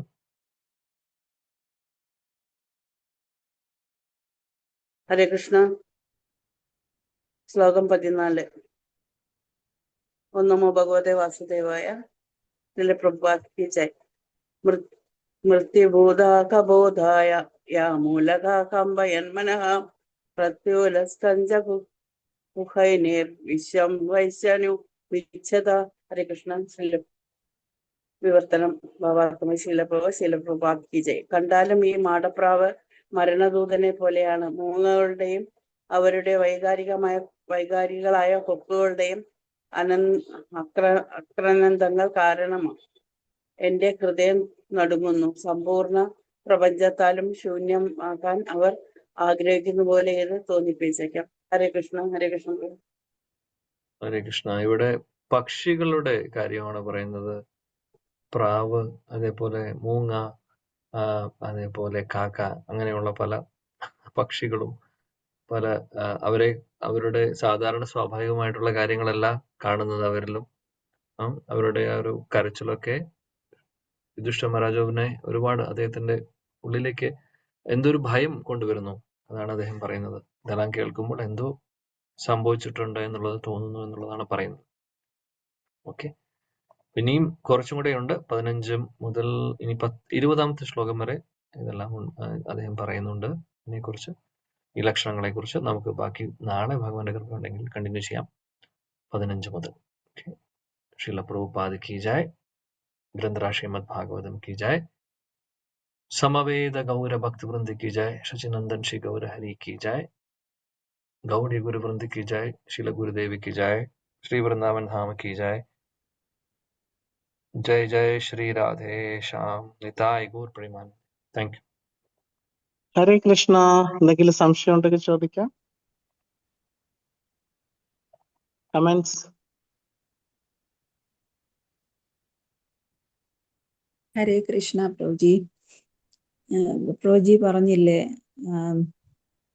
ഗിരിരാജ് ഗോവർദ്ധൻ ഭഗവാന്റെ വിരലില് എപ്പോഴും മഴയും കാറ്റും ഇടിമിന്നലും ഒക്കെ ഉണ്ടായിരുന്നിട്ടും അദ്ദേഹം ഭഗവാന്റെ കയ്യിൽ ടച്ച് വിടാതെ ഇരുന്നു. അപ്പം എനിക്ക് തോന്നുന്ന നാരദ മുനി വന്നിട്ട് പിന്നെ യുധിഷ്ഠിര മഹാരാജാവിനോട് പറഞ്ഞ ഒരു സൂചന ഇൻഡയറക്റ്റ് ആയിട്ട് കൊടുത്തല്ലോ. അപ്പൊ ഭഗവാന്റെ പാർഷദരായിട്ടുള്ളവരാണല്ലോ ആ പഞ്ചപാണ്ഡവരായാലും കുന്തി ദേവി ആയാലും ഒക്കെ. അപ്പം അവരോട് ഭഗവാൻ ഈ ഭൂമി വിട്ട് തിരികെ പോയി എന്ന് തോന്നിയ ഉടനെ തന്നെ ഭഗവാന്റെ ടച്ച് അവർക്ക് ഡയറക്റ്റ് ആയിട്ടുള്ള അത് നഷ്ടപ്പെടും. അവർ പരമഭക്തരാണ്. അപ്പൊ എപ്പോഴും ഒരു ഭഗവാന്റെ കൂടെ ഒരു ആട്ടിടയനോടൊപ്പം ഇടയനോടൊപ്പം പശുക്കളുള്ളതുപോലെ ഭഗവാന്റെ ഒപ്പം അവർ പാർഷദരായിട്ട് ഇരിക്കുന്നത് കൊണ്ടാണ് നാരദമുനി അങ്ങനെ പറഞ്ഞത്. അത് ഭഗവാന്റെ ഒപ്പം തന്നെ ഇവിടം വിട്ട് പോകണം, ഇനി ഈ എല്ലാം ഇവിടെ ചേഞ്ച് ആവുകയാണെന്ന്. വേറെ ഒരു കാര്യം എനിക്ക് തോന്നിയത്, സാധാരണ രണ്ട് ആൾക്കാർ അല്ലെങ്കിൽ ഒരു സദസ്സിലിരിക്കുന്ന ആൾക്കാർക്ക് എത്ര സമയം ഒരു മനുഷ്യനെ കുറിച്ച് അല്ലെങ്കിൽ എത്ര വലിയ പ്രശസ്തനായ വ്യക്തിയായാലും അതിന് ഡള്ളാകാതെ ഇൻട്രസ്റ്റ് ഇല്ലാതെ എത്ര സമയം സംസാരിക്കാനും കേട്ടോണ്ടിരിക്കാനും പറ്റും പ്രഭുജി. അത് ഭയങ്കര കുറെ പേർക്ക് അരോചകമായിട്ട്, ചിലപ്പോൾ 1-2 പേർക്ക് ഇഷ്ടമായിരിക്കും. ഇത് ഭഗവാന്റെ നാമം കേൾക്കുമ്പോഴും ഭഗവാനെ കുറിച്ച് പറയുമ്പോഴും ഭാഗവതം കാണുമ്പോൾ തന്നെ പ്രഭുജിയെ കാണുമ്പോഴും ഉണ്ടൊരു സന്തോഷം. ഭാഗവതത്തിന്റെ സമയമാകാറാവുമ്പോൾ ഒരു ഹൃദയമിടിപ്പുണ്ട്. എവിടെ ഇരുന്നാലും ഓടി ഭാഗവതത്തിന്റെ ഇതൊന്ന് തുറന്ന് അതൊന്ന് കുറച്ചെങ്കിലും കേൾക്കാൻ പറ്റിയ അങ്ങനെ അത് ഭഗവാന്റെ മാത്രം ശ്രേഷ്ഠതയാണത്. എപ്പോഴും എത്ര കേട്ട ഏത് കണ്ടീഷനിലൂടെ നമ്മൾ പോയാലും ഭഗവാന്റെ നാമം ഒന്ന് ഉച്ചരിച്ച, ഭഗവാനെ ഒന്ന് സ്മരിച്ച, ഭഗവാനെ കുറിച്ചൊന്ന് കേട്ട അതെല്ലാം അയയുന്നു പ്രഭുജി. ഹരേ കൃഷ്ണ. എപ്പോഴും ഭഗവാന്റെ ആ ടച്ച് കിട്ടാൻ വേണ്ടി ഭഗവാൻ അനുഗ്രഹം തരട്ടെ പ്രഭുജി. ഹരേ കൃഷ്ണ. ഹരേ കൃഷ്ണ. താങ്ക് യു ഗീതാബായി മാതാജി. മാതാജിയുടെ റിഫ്ലക്ഷൻസ് ഒക്കെ എപ്പോഴും വളരെ നല്ലതാണ്. ഹരേ കൃഷ്ണ പ്രഭു.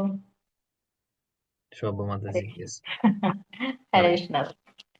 അല്ല, ഭഗവാൻ നമ്മളെ സദാസമയം സഹായിച്ചുകൊണ്ടിരിക്കുകയാണ്. നമ്മളിതൊന്നും അറിയുന്നില്ല. ഇതൊന്നും ഭഗവാൻ ചെയ്യേണ്ട കാര്യമില്ല. പക്ഷെ എല്ലാ കാര്യങ്ങളും ഇവിടെ വന്ന് ഓരോ ലീലകളിൽ കൂടി നമ്മളെ കാണിച്ചു തരുന്നുണ്ട്. ശരിക്കും പറഞ്ഞാല് ഈ 5000 വർഷം മുൻപ് ഉള്ള കാര്യങ്ങൾ ഇന്ന് നമുക്ക് ഇവിടെ ഇരുന്ന് കേൾക്കാൻ സാധിച്ചത് തന്നെ ഒരു മഹാഭാഗ്യമാണ്. ഇനിയുള്ള ഒരു 5000 വർഷം കൂടെ കഴിഞ്ഞാൽ ഇത്രയും പോലും ആർക്കും അത് മനസ്സിലാക്കാൻ പറ്റുമെന്ന് തോന്നുന്നില്ല. ആ രീതിയിലാണ്. അപ്പൊ അതൊക്കെ ഒരു മഹാഭാഗ്യം തന്നെയാണ്. പാണ്ഡവരാണ്, കൃഷ്ണാവബോധരാണ്, സദാസമയം അവര് ഭഗവാനെ തന്നെ സ്മരിച്ചുകൊണ്ടിരിക്കുന്നവരാണ്. എന്നാലും ആ ഭഗവാൻ പോയി കഴിഞ്ഞപ്പോ അവരെല്ലാം അന്ധകാരത്തിലായി. അവർക്ക് ഭഗവാനെ വിട്ട് കഴിഞ്ഞപ്പോ എല്ലാ ദുസ്വപ്നങ്ങളും കാണാൻ തുടങ്ങി. അവരെല്ലാം മാനസികമായിട്ട് തളരാൻ തുടങ്ങി. ഇത്രയും ഭക്തി അവർക്ക് ഉണ്ടായിട്ട് പോലും ഒരു നിമിഷം അവർക്ക് ഭഗവാൻ വിട്ട് കഴിഞ്ഞപ്പോൾ അവർക്കത് താങ്ങാൻ പറ്റുന്നില്ല. ആ ഒരു കാലഘട്ടത്തില് ഇന്നത്തെ ജീവാത്മാക്കൾ അങ്ങനെയല്ല. പക്ഷെ അപ്പൊ നമുക്കൊക്കെ എന്താ, നമ്മളൊന്നും അല്ല. എന്നാ കേട്ടാലും പറഞ്ഞാലും ഭഗവാൻ അവരുടെ ഒരു അംശം പോലും ഭക്തി നമുക്കാർക്കും കിട്ടാൻ ബുദ്ധിമുട്ടാണ്. പിന്നെ ഭഗവാൻ അനുഗ്രഹം കൊണ്ട് നമുക്ക് ഇങ്ങനെയൊക്കെ കേൾക്കാനും ഇത്രയൊക്കെ അറിയാനും ഒക്കെ സാധിക്കുന്നു. അതൊക്കെ ഒരു മഹാഭാഗ്യം. മായ എന്ന് പറയുന്ന ഭഗവാന് പോലും മായയുടെ പിടിയിൽ നിന്നും രക്ഷപ്പെടാൻ പറ്റാത്ത പല സാഹചര്യങ്ങളും ഉണ്ടായിട്ടുണ്ടല്ലോ, ഇല്ലേ പ്രഭു? മായ എന്ന് പറയുന്നത് ഭഗവാന് പോലും അതിൽ നിന്ന് പക്ഷെ നമ്മൾ ഈ മായ സമുദ്രത്തിൽ ഇങ്ങനെ മുങ്ങിക്കിടക്കുന്നോണ്ട് ആ ഒരു കാലമാകുന്ന ആ സർപ്പത്തിന്റെ വായില് നമ്മളൊക്കെ എവിടം വരെ എത്തിയിട്ടുണ്ടെന്ന് നമുക്കറിയത്തില്ല. പക്ഷെ എന്നാലും മനുഷ്യന്റെ ആഗ്രഹങ്ങൾക്കൊന്നും ഒരു കുറവുമില്ല. ഈ ഭൗതിക ലോകത്ത് ധനം, മോഹം, അതൊക്കെ ഉള്ളൂ എല്ലാവർക്കും. അല്ലാതെ ആർക്കും ഒരു ഭഗവാനെ ചിന്തിക്കണമെന്നോ അടുത്ത തലമുറകൾക്ക് പോലും അങ്ങനെ ഒരു അവസ്ഥയിലേക്ക് ആരും വരുന്നില്ല പ്രഭു. പിന്നെ നമ്മുടെയൊക്കെ ഭാഗ്യം കൊണ്ട് ഇത്രയൊക്കെ പ്രഭു കേൾക്കാനും പ്രഭുവിന്റെ വായിൽ നിന്ന് ഇതിലൊക്കെ മനസ്സിലാക്കാനും സാധിച്ചത് തന്നെ ഒരു മഹാഭാഗ്യം തന്നെയാണ്. എല്ലാവർക്കും ഭഗവാൻ അനുഗ്രഹം ഉണ്ടെങ്കിൽ മാത്രമേ നമ്മൾ സക്സസ് ആകത്തുള്ളൂ. പക്ഷെ ആരും അത് ചിന്തിക്കുന്നില്ല. വരും തലമുറകളൊക്കെ അതൊക്കെ വളരെ നെഗറ്റീവായിട്ടാണ് ഈ കാര്യങ്ങളൊക്കെ എടുക്കുന്നത് തന്നെ. അത് പറഞ്ഞു കൊടുത്താൽ അവർക്ക് അങ്ങോട്ട് അക്സെപ്റ്റ് ചെയ്യാൻ പറ്റാത്ത ഒരു അവസ്ഥയിലേക്കാണ് പോകുന്നത് ഇപ്പോഴത്തെ തലമുറ. നമ്മള് കാരണം അവർക്ക് കേൾക്കുന്നതും കാണുന്നതും എല്ലാം അതാണ്. അവര് കാണുന്ന ഈ പ്രപഞ്ചത്തിലെ ഇപ്പം ബുദ്ധിദേവി പറഞ്ഞ ഒരു നാടകം പോലെ അതിങ്ങനെ അവരനുഭവിക്കുന്നത് പക്ഷെ വേറൊരു രീതിയിലേക്കാണ് ഇപ്പോഴത്തെ തലമുറയുടെ പോക്ക്. പക്ഷെ നമുക്ക് അത് ഭയങ്കര ഭഗവാന്റെ ശരിക്കും പറഞ്ഞാൽ ഈ ഭഗവാന്റെ കഥകളൊക്കെ കേൾക്കുമ്പോൾ നമ്മുടെ മനസ്സങ്ങ് ഒത്തിരി അങ്ങ് സോഫ്റ്റ് ആകുകയാണ്. നമുക്ക് ഒരു ചെറിയൊരു നെഗറ്റീവ് ആയിട്ടുള്ള ഒരു ന്യൂസ് പോലും കേൾക്കാൻ പറ്റാത്ത ഒരു അവസ്ഥയിലായി മനസ്സ്. ഇപ്പൊ ആരും തന്നെ ഒന്നും ഓൺ ചെയ്യാറ് പോലും ഇല്ല. ഓൺ ചെയ്തിട്ടുണ്ടെങ്കിൽ നമ്മുടെ ജീവിതം പോയി. ഫോൺ ആണേലും ടി വി ആണേലും പേപ്പർ ആണേലും ഇപ്പൊ തൊടാറ് പോലും ഇല്ല. ഫോൺ എടുക്കാതിരിക്കാൻ പറ്റത്തില്ല. അത് ഉള്ളതുകൊണ്ടാണല്ലോ ഇന്നിപ്പം ഇതൊക്കെ നമുക്ക് അറിയാനും ഒക്കെ പറ്റിയത്. ഇപ്പൊ ഈ കൊറോണ എന്ന് പറയുന്ന സംഭവം ഈ ലോകം മുഴുവൻ നിശ്ചലമാക്കി. ലോകം മുഴുവൻ, ഒരു രാജ്യമല്ല, ഈ ലോകം, ഈ പ്രപഞ്ചം മുഴുവൻ നിശ്ചലമാക്കി. നമ്മുടെ അടുത്ത റൂമിൽ കിടക്കുന്നവരെ ഒന്നും, ഞാൻ ചെയ്തത് അങ്ങനെയാണ്. അടുത്ത റൂമിൽ മോൻ കിടക്കുമ്പോൾ അവനെ വിളിക്കാൻ ഡോറെ തൊടാൻ പറ്റത്തില്ലായിരുന്നു. ഡോറയില് അത് എന്തെങ്കിലും ദൂരെ നിന്ന് ഡോറ് തുറക്കുമായിരുന്നു. ആ ഒരു അവസ്ഥയാ മനുഷ്യനുണ്ടായത് ആ ഒരു സമയത്ത്. പക്ഷെ അതൊക്കെ കഴിഞ്ഞ് അനുഭവിച്ചിട്ട് പോലും ആരും ചിന്തിക്കുന്നില്ല ഇതാ ജീവിതം എന്നുള്ളത്. ഒരു ഭഗവാൻ എന്നാ നിമിഷം വേണം ഇതൊക്കെ ഇല്ലാതാക്കാനും, ഈ പ്രപഞ്ചത്തെ നിശ്ചലമാക്കാൻ എന്നാ സമയം വേണം, അതുവരെ ഭഗവാൻ കാണിച്ചു കൊടുത്തു. ശരിക്കും പറഞ്ഞാൽ അതും ഭഗവാന്റെ ഒരു ലീല തന്നെയാന്ന് എനിക്ക് തോന്നുന്നത് ആ ഒരു സംഭവം. ഹരേ കൃഷ്ണ പ്രഭു. ഹരേ കൃഷ്ണ. ശോഭ മാതാജി, താങ്ക് യു. ഹരേ കൃഷ്ണ. ഒരു മാതാജി നന്നായി പറഞ്ഞു, സന്തോഷം. എപ്പോഴും മാതാജി പറയുന്നത് വളരെ ഭംഗിയായി പറയും. പക്ഷെ ഒരു ചെറിയൊരു കാര്യം എനിക്ക് പറയാനുള്ളത്, ഭഗവാൻ മായയിൽ ഒരിക്കലും പെടില്ല. ഭഗവാന്റെ കൺട്രോളിലാണ് മായ ഇരിക്കുന്നത്. പക്ഷേ ഭഗവാന്റെ ലീലകളിൽ ഭഗവാനും ഭഗവാന്റെ ശുദ്ധ ഭക്തരെയും മായ ഒരിക്കലും പിടിക്കാൻ സാധിക്കില്ല. പക്ഷേ ലീലകളുടെ ഭാഗവും അതേപോലെ തന്നെ നമ്മളെ ലെസൺസ് പഠിപ്പിക്കാനും വേണ്ടി ചില സാഹചര്യങ്ങളിൽ ഭഗവാൻ അങ്ങനെ ആക്ട് ചെയ്യുന്നത് പോലെ, അല്ലെങ്കിൽ ആ ഒരു സാഹചര്യം ഉണ്ടാക്കുന്ന പോലെ തോന്നാം അപ്പാരന്റ്ലി. പക്ഷെ ഒരിക്കലും അദ്ദേഹത്തിന്റെ കൺട്രോളിൽ നിന്ന് വിടുന്ന പ്രശ്നം അദ്ദേഹത്തിന്റെ കൺട്രോളിൽ നിന്ന് ഒരിക്കലും പോവില്ല. അദ്ദേഹത്തെ കാര്യം ഭഗവാന്റെ ശക്തിയാണ്. അതേപോലെ തന്നെ ഭഗവാന്റെ കാര്യം മാത്രമല്ല, ഈവൻ ഭഗവാന്റെ ശുദ്ധഭക്തരുടെ കാര്യമാണെങ്കിലും നമ്മൾ പറയും ഭരത മഹാരാജന്റെ കാര്യം ഒക്കെ. ഭരത മഹാരാജനെ ശരിക്കും നമ്മളെ പഠിപ്പിക്കാൻ വേണ്ടിയിട്ടാണ് ആ ലീല നടന്നിട്ടുള്ളത്. അല്ലാതെ ഭരത മഹാരാജനെ സംബന്ധിച്ച് അങ്ങനെ സംഭവിക്കില്ല, ഒരിക്കലും സംഭവിക്കില്ല. പക്ഷെ ഭഗവാൻ അദ്ദേഹത്തിലൂടെ നമ്മളെ പഠിപ്പിക്കുന്നു. അങ്ങനെ ലെസൺ പഠിപ്പിക്കാൻ വേണ്ടി, പാഠങ്ങൾക്ക് വേണ്ടി ഒരുപാട് ഭക്തർ ഭഗവാൻ ചിലപ്പോൾ മായയുടെ പിടിയിൽപ്പെട്ടതുപോലെ ആയി നമ്മുടെ മുമ്പിൽ കാണിക്കുന്നു. പക്ഷെ അതൊക്കെ ആക്ച്വലി അവരൊക്കെ അതിനപ്പുറത്താണ്. ഭക്തർ അപ്പുറത്താണെങ്കിൽ പിന്നെ ഭഗവാന്റെ കാര്യം പറയേണ്ട ആവശ്യമില്ല. അതെ, ഭഗവാന്റെ അവതാരം ശ്രീരാമദേവനും അത് തന്നെയാണല്ലോ നമ്മളെ പഠിപ്പിക്കുന്നത്. മനുഷ്യനെ അല്ലേ, ഭഗവാൻ അത് ചെയ്യാൻ പാടില്ലാഞ്ഞിട്ടല്ലല്ലോ. എല്ലാം തീർച്ചയായും ഭഗവാൻ മനുഷ്യനായിട്ട് ലോകത്തെ കാണിച്ചു കൊടുക്കാൻ കാണിച്ചു വേണ്ടിയിട്ടായി. കൊടുക്കാൻ വേണ്ടിയിട്ടാണ്. എല്ലാം അത്രേ ഉള്ളൂ. അഭിനയിക്കുകയായിരുന്നു എല്ലാം. ഹരേ തീർച്ചയായിട്ടും കൃഷ്ണ, തീർച്ചയായിട്ടും ഹരേ കൃഷ്ണ. ഭഗവാൻ പാലം ഉണ്ടാക്കാൻ വേണ്ടി അദ്ദേഹത്തിന് ആരുടെയും പാലത്തിന്റെ ആവശ്യമുണ്ടോ? അതെ അദ്ദേഹത്തിന് അതെ അതെ ശരി, അതാണ് എല്ലാ ആവശ്യമുണ്ടോ അദ്ദേഹത്തിന്? ആവശ്യമില്ല. ഒരാൾക്ക്. അതെ അതെ ആവശ്യമില്ല. അദ്ദേഹത്തിന് സാധിക്കാത്തതായിട്ട് ഒന്നുമില്ല. പക്ഷെ അതെല്ലാം നമ്മളെ ഒരുപാട് ലെസൺസ് പഠിപ്പിക്കുന്നു ഇതിലൂടെയൊക്കെ. ഒത്തിരി പഠിക്കാനുണ്ട്. അതെ അതെ. ഹരേ കൃഷ്ണ പ്രഭു. താങ്ക് യു മാതാജി. ഹരേ കൃഷ്ണ. താങ്ക് യു പ്രഭു, thank you so much. Hare Krishna. Hare Krishna. ഭഗവാൻ പറയുന്നുണ്ട്, എനിക്കായി ചെയ്യാനായി ഒന്നുമില്ല, പക്ഷെ നമുക്ക് വേണ്ടിയിട്ടല്ലേ ഇതെല്ലാം ഭഗവാൻ ചെയ്യുന്നത്, അല്ലേ പ്രഭു? തീർച്ചയായിട്ടും എല്ലാം നമുക്ക് വേണ്ടിയിട്ടാണ്. എല്ലാം നമ്മളെ പഠിപ്പിക്കുവാനും വഴി കാണിക്കുവാനും ഒക്കെ വേണ്ടി അദ്ദേഹം പലതും ചെയ്യുന്നു. കൊറോണ എന്നുള്ള ഒരു കരുണ കാരണമാണ് ആക്ച്വലി ഞാൻ ഈ പത്മനാഭ ഗ്രൂപ്പ് സ്റ്റാർട്ട് ചെയ്തത്. അതും ഒരു കരുണയായിട്ട് കാണുന്നു. തീർച്ചയായിട്ടും കൊറോണയാണ് ഓൺലൈൻ സത്സംഗം തുടങ്ങിയാനുള്ള ഒരേ ഒരു കാരണം. ഇല്ലെങ്കിൽ അത് അപ്പോൾ നേരത്തെ ശോഭ മാതാജി സൂചിപ്പിച്ചു, അത് ഭഗവാന്റെ അനുഗ്രഹമാണ് എന്നുള്ളത്. തീർച്ചയായിട്ടും അത് പ്രഭു അത് ഇപ്പോൾ ഒന്നുകൂടെ വ്യക്തമാക്കി. തീർച്ചയായിട്ടും അനുഗ്രഹമാണ്. നമ്മളിന്ന് സൂം ഉപയോഗിക്കുന്നത്, സൂം എന്ന് പറയുന്ന കമ്പനി വലുതായി ഇതുകൊണ്ട്, എന്നാലും അതിൽ നമുക്ക് ബെനിഫിറ്റ് കിട്ടി. സൂം ഇല്ലെങ്കിൽ, അല്ലെങ്കിൽ ഓൺലൈൻ ഒരു സംഘം ഇല്ലെങ്കിൽ തകർന്നു പോയേനെ. എത്രയോ വർഷങ്ങൾ ഇതിപ്പോൾ കോവിഡ് ഒക്കെ പോയിട്ടും നമ്മൾ കണ്ടിന്യൂ ചെയ്യുന്നു. ഇനി ഇത് അങ്ങോട്ട് പോകും. ആ സമയത്താണ് ഈ ഓൺലൈൻ ക്ലാസ്സസ് തുടങ്ങിയിട്ടുള്ളത്. ഭക്തിശാസ്ത്രി, ഭക്തി വൈഭവ എന്ന് പറഞ്ഞ കോഴ്സുകളും ഓൺലൈൻ തുടങ്ങിയത് അപ്പോഴാണ്.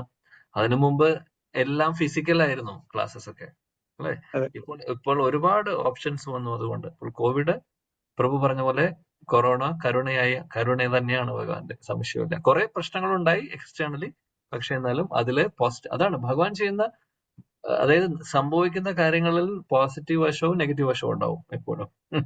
നെഗറ്റീവ് വശത്തിലൂടെയും പോസിറ്റീവ് ആയിട്ടുള്ള കാര്യങ്ങൾ ഭഗവാൻ നമ്മളിലേക്ക് എത്തിക്കുന്നു. അതാണ് അദ്ദേഹത്തിന്റെ മഹാകൃപ. താങ്ക് യു പ്രഭു. ഹരേ കൃഷ്ണ. ഹരേ കൃഷ്ണ. ഹരേ കൃഷ്ണ. എല്ലാവരും വരിക. പ്രഭുച്ചോട് ആദരപൂർവ്വം 2 പ്രാവശ്യം ഹരേ കൃഷ്ണ മന്ത്രം പറഞ്ഞ് വൈൻഡപ്പ് ചെയ്യാം. ഹരേ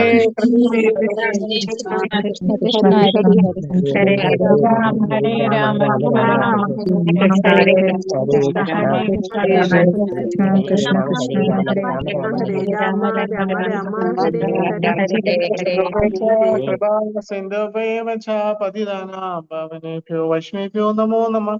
അനേക കോടി വൈഷ്ണവൃന്ദയ്ക്ക്, ഹരേ കൃഷ്ണ മഹാമന്ത്രിക്ക്, ശില പ്രഭുപാദയ്ക്ക് ജയ്, ശ്രീ അനന്ത പത്മനാഭ സ്വാമിക്ക് ജയ്. ഹരേ കൃഷ്ണ പ്രഭു. ഹരേ കൃഷ്ണ പ്രഭു.